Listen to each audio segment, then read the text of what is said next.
The Demon Lord Leon's on the move, huh? Just as I thought. It's not just any child he is looking for, so maybe Chloe really is the one.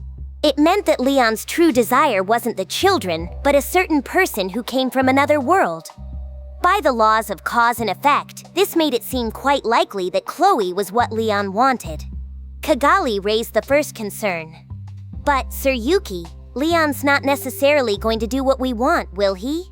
He's probably headed for Lubilius, but I doubt he's accepted the info we've given him at face value. In fact, I'm sure he doubts it. I'm sure he does, but it still let us narrow down his motivations. That's good enough. Yuuki was satisfied, but Kigali and the others didn't see things his way. They seemed concerned, unsure about his thoughts. Kigali pressed him again. I agree that Chloe merits attention, but don't we lack concrete proof that she's the central figure? Relying on uncertain odds like that strikes me as out of character for you, Sir Yuuki. Laplace chimed in, yeah, right? And here we are, leaking sensitive information to him. It's all but asking him to doubt us, you know? So what was the purpose of all that? Ch3 added, I'd like to know too, boss. I don't think you made a mistake, but now Leon's gonna have it in for Cerberus, won't he? It's basically ended our relationship. I don't see how we've gained anything at all. Laplace and Ch3 weren't hiding their concerns now. Footman didn't join them, and the ever-wise Kigali felt it proper to keep her mouth shut. Misha, with a bewitching smile, gave the room the missing piece. I can understand if the clowns here are confused. It's true, we didn't stand to gain anything from this. We did it for just one reason, and that's because the boss has decided we can't deal with the Demon Lord Leon any longer. That set off a light bulb in Kigali's mind. Kigali murmured, I see, so that's how it was? Not that we won't deal with him, but we can't? Ch3 blinked, huh? Laplace asked, what do you mean, Lady Kigali? Footman laughed it off. Not like we'd understand her if she told us. All we have to do is follow the orders and… Ch3 cut in before he could finish. Quiet 1 second, Footman. Whether I can understand it or not, I want to hear it. Footman scowled a bit at Ch3's interruption. They usually got along well, so it stung a bit. The way he saw it, they didn't need to get mired in complex reasoning. Just do what Yuuki and Kigali and the others said, and everything would work out fine. He truly believed that, but now it seemed he was the only one. The others trusted Yuuki and Kigali, but they wanted to know what they were working for. Yuuki looked at them and smiled. In terms of being easy to use, Footman sure is a helpful guy. But if you want a better chance at success, people like Laplace are leagues better. Of course, it's not like we had some grand reasoning behind this. As he thought over this, he began to venture an explanation. Well, the fact that Leon's taking action now is all the reason we needed. You know how we had you guys deliver one final shipment of classified goods to him? I only did that because we were planning to shut off business with Leon, and I wanted you to have a chance to see your hated nemesis in person once. Laplace perked up at that. Huh? So you really wouldn't have cared if we started kicking ass in there? You're exactly right. Assuming you escaped alive once you were done, that is. Yuuki grinned, a smile brimming with confidence as he attempted to calm his minions down. Children or not, collecting otherworlders takes a lot of hard work. We know Leon did it to boost his fighting power, but we kept helping him anyway. You know why, right? Laplace answered first. Yeah, 'cause we wanted to keep that connection with him? Right.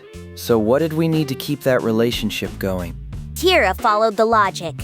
The classified goods, right? The otherworlder children? And now we can't get any more of them. Why?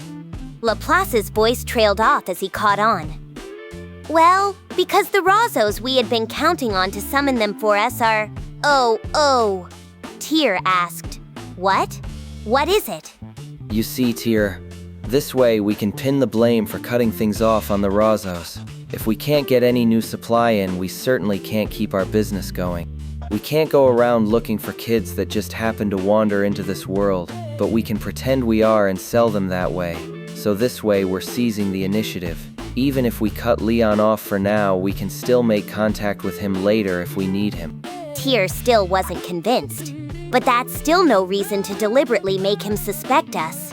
Laplace groaned as the truth dawned on him. Nah, you see, they're trying to make the Rozzo family out to be the real bad guys. I tell you, boss, you're a mean one, that's for sure. Ha ha ha ha ha. Thanks for the compliment. Yes, like you said, Laplace. I'm intending to shunt all the blame on old man Granville. Kigali added her own analysis. It annoys me to say this, but Leon's a very careful individual. We're the only ones he's suspecting right now. But at the same time, I'm sure he thought, there's no way Cerberus would do something so immature. He'd eliminate Rimuru or Luminus as suspects, and in his eyes, there's nobody else who could be scheming against him. The Rozzos are probably the least of his worries. Laplace nodded along. Leon's careful, yeah, but he's also got a lot of self-confidence. He's not gonna let himself get hurt by some human he wanted to take advantage of. He didn't even try to learn about the Rozzos. I don't think he could even guess that the real threat was lurking among their ranks, Misha said. I can imagine. The 5 elders were nobody too big after all, except for those 2. Laplace caught the number. 2? But if Maribel's gone, that just leaves Granville, don't it? Well, you didn't know, but there were actually 3 people in the Rozzo family we needed to be careful with. Maribel was dead, but 2 still remained. Such was the information Cerberus gave them.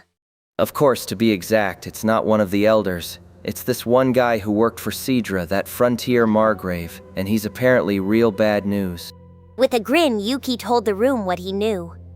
Ch3 was the aristocrat responsible for protecting the peace in northern Inglacia. In this region was a family of protectors who guarded the land from generation to generation. The current one, a man decked out in a full mask and armor with no skin visible, had been serving Granville all this time despite nobody knowing where he came from. He wasn't part of the 5 great elders, but anyone aware of him knew better than to ignore him. Yuuki heard about him from Demrata. And you know, Damrata himself told me I have no idea who'd win between us unless I actually fight him, so no way he's weak. The only other person he's described in terms like that is Hinata. As far as Yuuki knew, Damrata kept a close eye out for only 3 people in the Western nations: Hinata, Maribel, and this man. To him, the man was even more of a menace than the head elder, Granville himself. And if Damrata the Money, one of Cerberus's leaders and a man who enjoyed Yuuki's full trust, rated him like that, there was no way Yuuki could afford to ignore him. Tyr asked, "So what's he like?" That I don't know. I've never met him. But he pretty much single-handedly keeps the peace up in the north, you know? Damrata said he happened to see him in combat once and he himself was fighting against a bunch of demons from the north. This statement was like dropping a bomb in the room. Kigali and Misha were already aware of it, but even they seemed to have trouble accepting it. That's how much of a revelation it was. The man's name is Razul, apparently. Granville personally named him. Kigali repeated the name. Granville? Laplace asked. He named him? Tyr's mind leapt to the implication. Wait, so you mean... Misha answered her.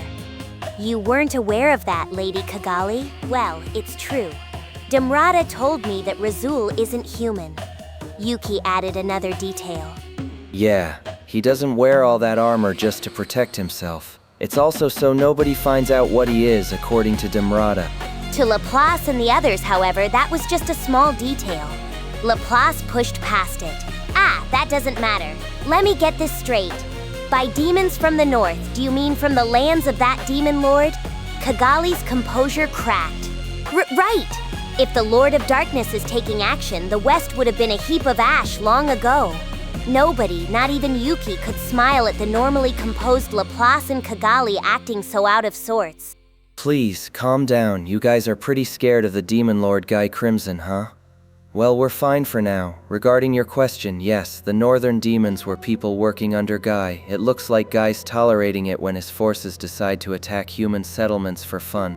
It's just a game for the demons, but the victims sure don't see it that way, of course, so it was Razul stopping them before they could cross into his territory.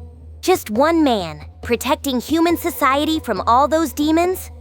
The thought stunned everyone except Yuuki into silence. Kigali finally said, I hardly believe it, but I'm convinced. If Guy isn't serious about this, that explains why the Western nations are still safe. This Razul person sounds like quite a threat, but, Laplace muttered, this is just crazy.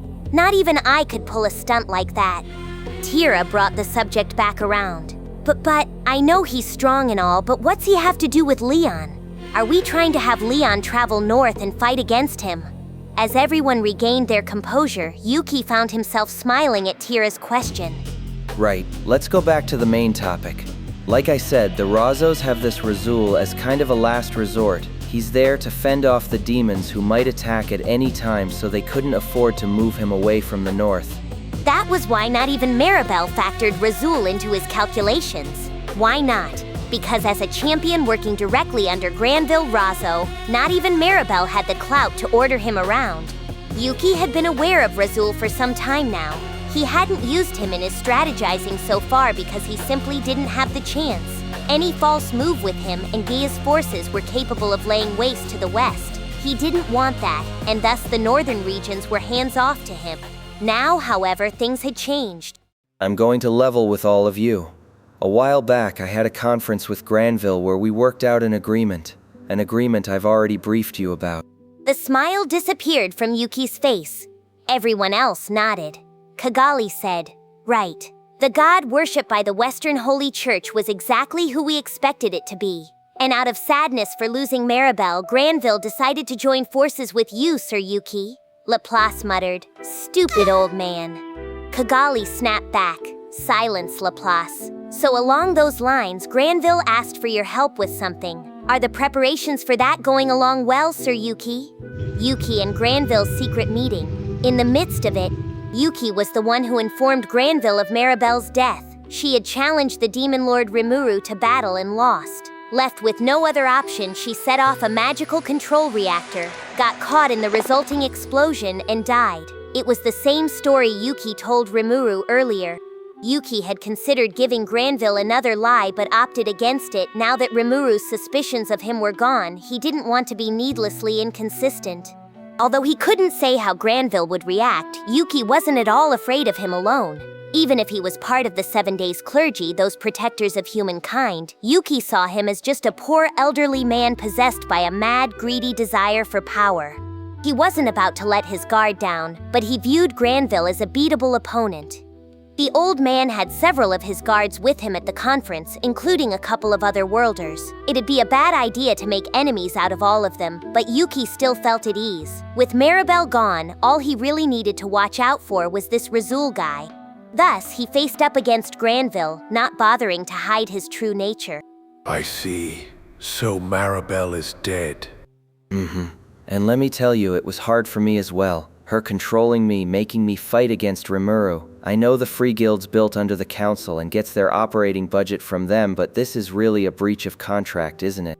I had my free will taken from me, and I really think I deserve some compensation. Granville pushed Yuki's demand aside. So what happened with the demon lord Rimuru?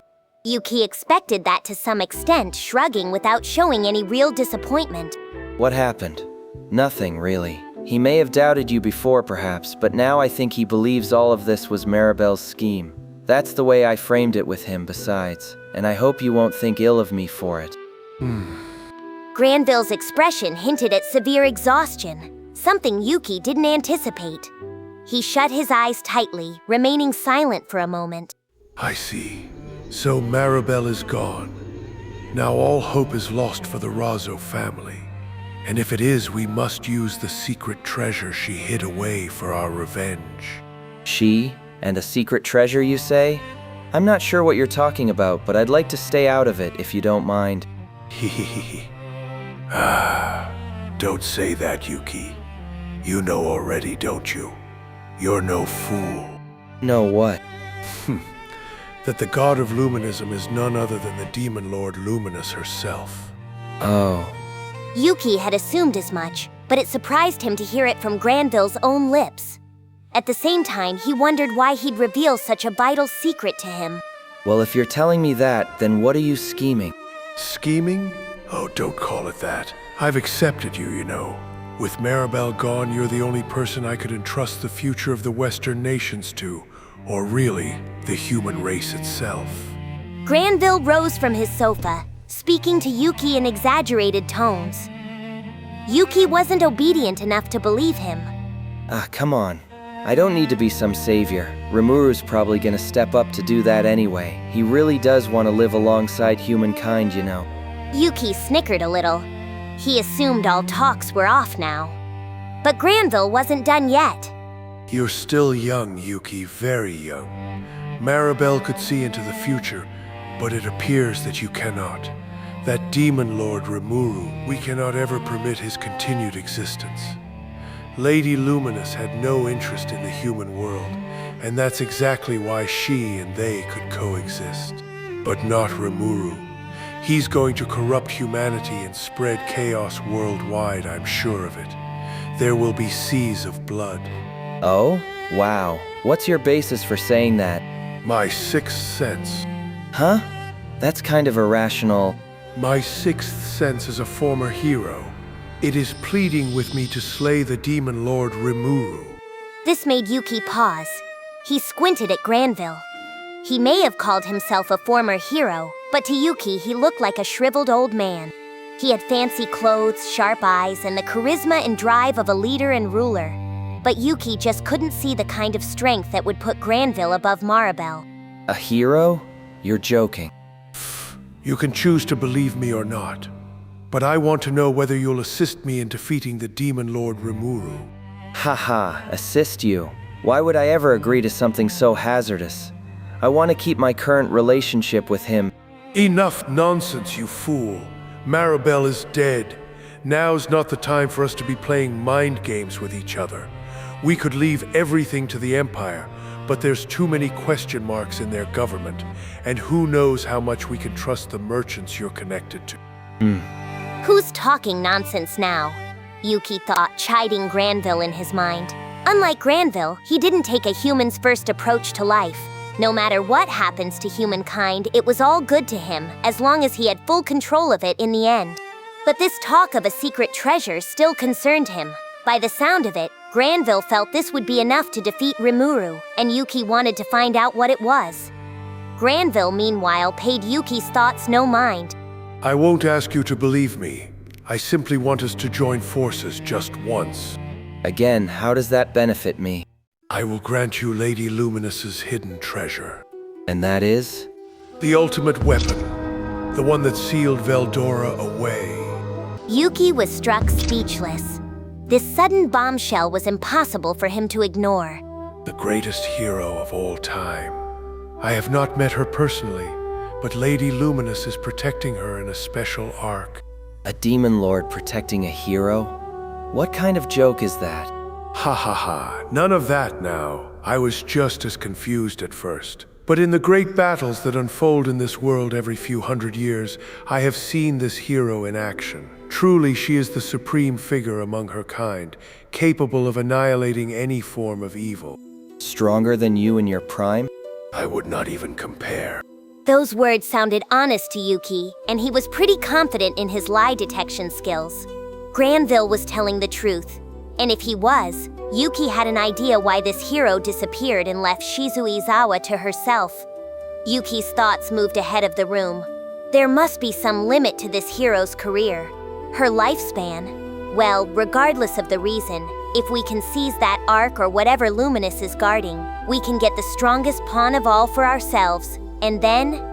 So this ultimate weapon was in the custody of Luminus, likely under some sort of spell.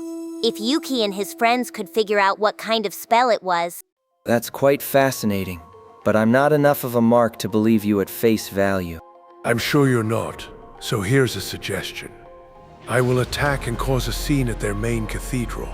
It'll no doubt lead to confusion and chaos at Lady Luminus's castle. And in the midst of that, you can fly in and steal the Ark.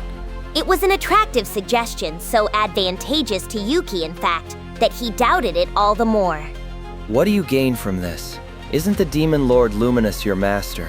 You're so bent on getting revenge for Maribel that you'll defy Luminus herself. Granville greeted this question with disgust. Of course I am. I was once on good terms with Lady Luminus, but she's already disposed of me. Our relationship hinged on the promise that she wouldn't oppose the human race. Now that she's joined hands with the demon lord Rimuru, Lady Luminus, or rather the demon lord Luminus, is my enemy and nothing more. The malice was clear in his words. Yuuki picked up on it, astonished by its sheer force. Wow, I thought he was a used-up old man, but he can still cut it on the front lines, can't he? Maybe this isn't such a bad offer after all. He began to seriously consider it. On one hand, he'd insist upon Granville rising up first. That reduced the chances of a betrayal and gave him an opportunity to size up his powers before putting his own skin in the game. In the worst case, he could claim Granville tricked him with his lies into joining in, but he could judge how serious he was once battle began. If he couldn't gauge whether Granville intended to actually fight this out, there was no point joining in. Interesting. Very interesting. I still have a few doubts, but considering what I stand to gain from it, maybe giving it a venture isn't such a bad idea. Haha, I thought you would say that. It will be a temporary alliance for us, but there will be no better way to cap off our friendship. Can I count on you for this? Well, if you're willing to set the table that much for me, I might as well trust you a little, huh? So how are we gonna make this a success? Yes, well... The two of them began going over the finer details, and at the end of it, the mastermind in full control of the Western nations shook hands over it with the magic-born scheming to conquer the world. First, the Rozzos family would exercise their full resources in an attack on the cathedral. All the agents from the CELT Foreign Information Bureau would be there, as well as the survivors from Blood Shadow and some other worlders summoned by the Rozzos. Even Razul himself, guardian of the Western nation's northern boundary, would be present. Kigali muttered with an evil grin, "I'm curious to see the full measure of the Rozzos' strength." And she spoke for everyone in the room. Kigali then asked, "So, Sir Yuuki, do you have a read on where this Ark is hidden?" Granville gave me all the details. We'll have to proceed carefully though, just in case he's tricking me. Laplace asked. "And that's my job, eh? I'm a little anxious about sneaking in by myself, so I'm taking Tyr and Footman along, okay?" I'd like to say yes, but I have another job for Tyr. Laplace asked. "Oh? Well, just Footman then, but what are you gonna do with her?" She's taking the most important job of all. But back to you for a moment. I want you guys to avoid combat as much as you can. Just focus on completing your mission. Kigali advised him, "Always consider the possibility of a trap. If you sense any danger, don't hesitate to retreat." Laplace grumbled, "I ain't a kid, you know. You don't have to remind me." Laplace exuded confidence, Footman silently nodding his approval. Kigali's warning turned sharper. "Good. Remember that Luminus was the master of Valentine, a demon lord as powerful as I was. I don't need to remind you how strong she is. She could easily defeat me in my prime. Do I make myself clear, Laplace? Your first priority isn't to steal the Ark. It's to get as much info as you can without pushing your luck and come back home safely, all right?" Laplace relented. Fine, I ain't got no obligation to old man Granville. This ain't a moderate jester's job anyway, so I'll do my best for you guys, okay?" Yuuki nodded.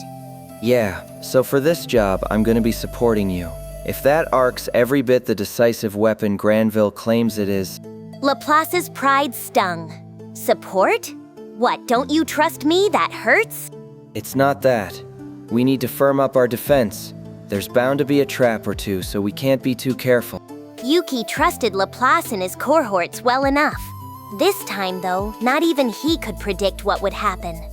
No matter what, he couldn't afford to have them go easy and risk messing up the whole thing. I'll be following you all in secret. It'll be up to you guys to carry out your end of it. Laplace saw the shape of it. "Ooh, so we're gonna be a diversion for ya, huh? That would be smarter." And if things fall apart, use the confusion to bail out safely. I'll take our prize in the midst of that. He grinned.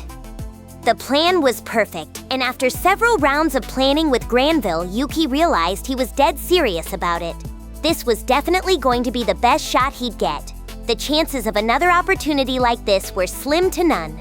Regardless of how things shook out, Yuuki thought he absolutely had to get his hands on that Ark. Laplace asked, "Okay, but is this Ark really everything you're saying it is?" It is. He said it houses the hero who sealed away Veldora himself. Supposedly, this hero answers to Luminus, but my plan's to undo whatever spell's been put on her and make her mine instead. Tyr blurted, "Huh?"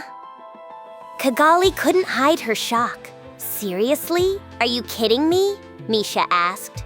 What are you talking about? Footman's laughter sounded strained. Ho ho ho ho. Talk about priceless, wouldn't you agree? The East is ready to accept this Ark at any time. We'll figure out how to gain control of the ultimate hero, trust me. The whole room was surprised to hear Yuki's casual revelation.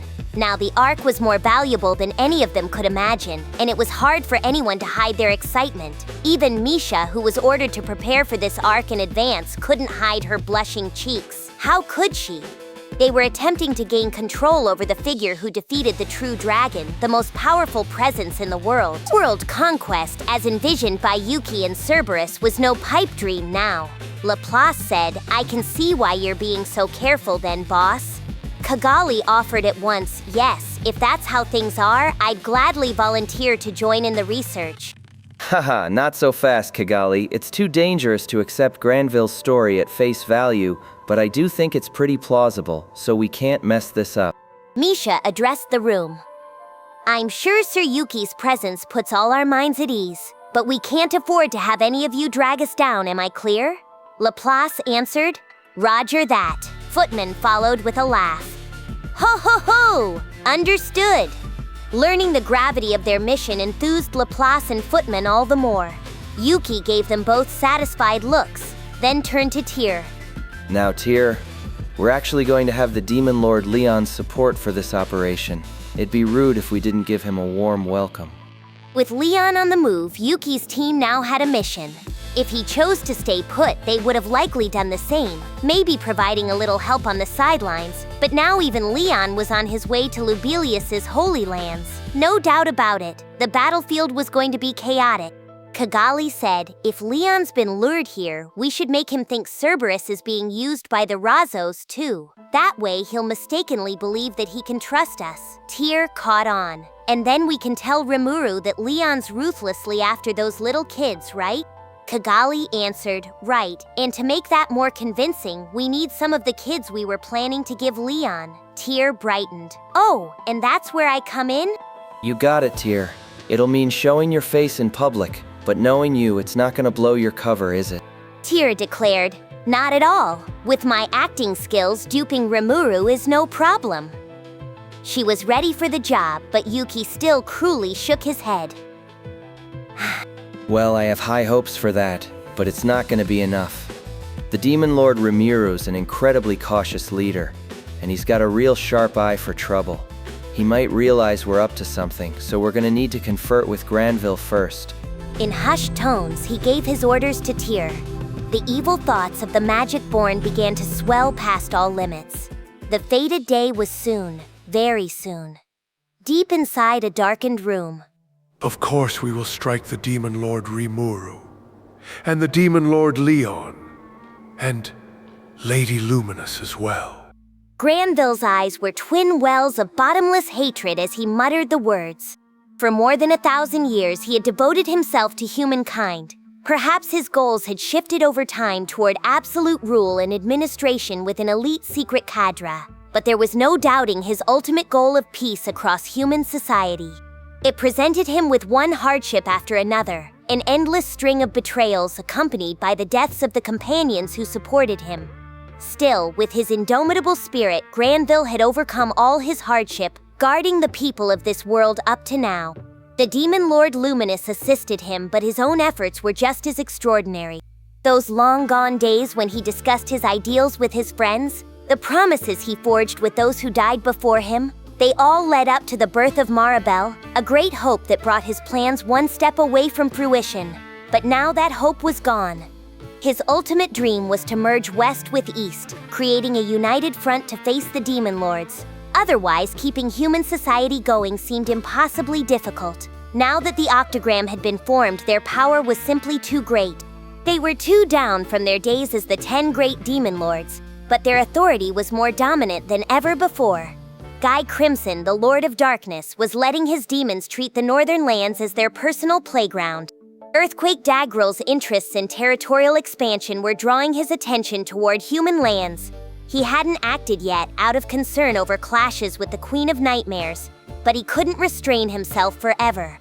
And now even the Eastern Empire was showing signs of a figure among them beyond humankind. Granville had also thought the sleeping ruler might attempt something, but he was so far unable to confirm his intentions. These were the giants he had protected humankind from so far, but now... Look at these upstarts and their petty ambitions. Well, if they feel up to it, let them try. I'm too tired for it now. Not even Granville knew how much longer he had to live. With Maribel dead, no one was left to be a worthy successor to him. And without anyone to arbitrate over the proceedings to come, humankind would quickly meet its doom. It was simply a species far too ready to lay bare its greed and start infighting. Long ago, his wife, a woman who resembled Maribel in many ways, was killed by such people. Granville had kept living, bottling up his sadness out of concern for the children she left behind, but that was in the past now. All this world has done is take from me. It deserves to fall. His true feelings dribbled out from his lips. As far as he was concerned, this was the plain, honest truth. He had already given up his body to the madness, and that was exactly why he had such firm resolve now. The madness had reached his mind. Route confirmed. The next episode and full playlist are ready.